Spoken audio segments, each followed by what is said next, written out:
Скандал во Европскиот парламент. Бугарскиот европратеник Ангел Джамбаски со нацистички поздрав му се обрати на италијанскиот колега Сандро Гози и ја напушти салата.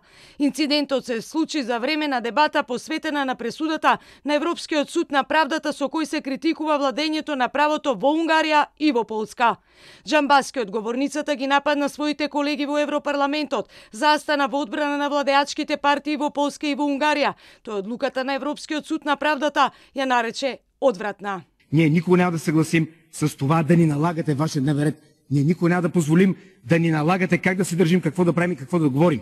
В тази връзка ще ви кажа, знам, че се възбудите, но така да бъде. Да живее Орбан и Фидес. Да живее Качински и право и справедливост. Да живее България и нашата национална държава.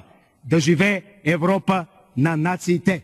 Од парламентарната група Ренесанса на италијанскиот европратеник Сандро Годзи го осуди однесувањето на Джамбаски и побара од председателката на Европскиот парламент Мецола да преземе мерки. Санкции побара и Манфред Вебер, председавачот на Европската народна партија, најголема групација во Европарламентот. Джамбаски е член на ВМРО, БНД и на групацијата ЕЦР во Европарламентот, составена од претежно десничарски партии, како унгарската Фидес, полската Закон и правда и шпанската Вокс. На македонската јавност Джамбаски е познат по скандалозните антимакедонски изјави. Тези българи, които изградиха и съвременна България.